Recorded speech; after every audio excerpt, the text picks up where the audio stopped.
Alors après avoir traduit du JavaScript vers le français, hop, je remets le code comme il était avant, bien gentiment. Hop, voilà. Donc maintenant, on va réfléchir à ce qu'on va faire. On va faire l'utilisation des fonctions. En fait, une fonction, je ne vais pas faire vraiment un cours sur les fonctions, ça sera assez profond. Je pars du principe, peut-être tu connais déjà un peu, que tu as déjà utilisé. Euh, mais peut-être même qu'en faisant ce tutoriel, tu comprendrais par la pratique si tu ne connais pas.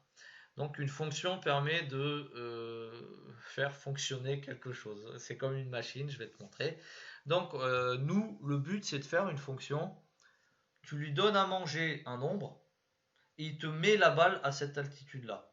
Donc ça, actuellement, on le fait déjà, hein. On va dans les configurations, on modifie les configurations et directement, tac, ça le fait. Mais c'est quoi qui le fait? C'est une ligne de code qui vient, c'est la ligne 52 plus précisément.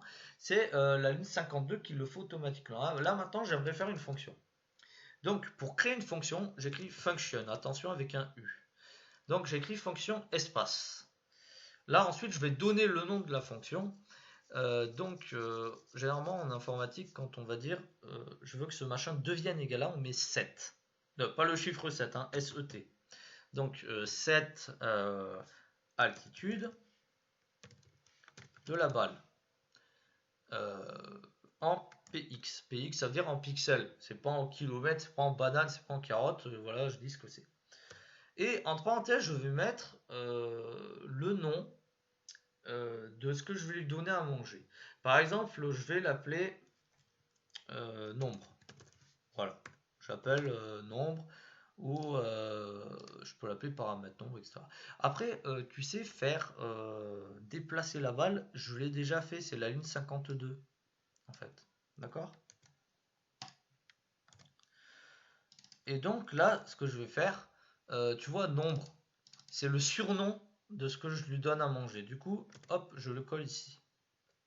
Donc là, j'ai créé une fonction. Je vais t'écrire ça. Donc une fonction, je te rappelle, c'est comme une machine, donc c'est comme une voiture, on va dire. Là, en faisant ça, c'est un peu comme si tu étais allé acheter une voiture, que tu avais payé, on t'avait donné les clés. Toutes mes félicitations. Mais il n'y a personne dans la voiture, elle est garée. C'est-à-dire que tu as acheté ta voiture. Si, par exemple, ton pote, il va dire et comment ça se fait que t'es pas chez moi, tu as acheté une voiture, bah, ça veut dire que t'es pas monté dans la voiture et tu ne l'as pas conduite, tu ne l'as pas déplacée. Donc c'est bien d'acheter une voiture, mais il faut aussi l'utiliser après. Là, pour l'instant, il n'y a personne dans la voiture. Donc si tu prends ton code et tu l'utilises, ça ne va pas fonctionner, c'est normal, on ne l'a pas utilisé.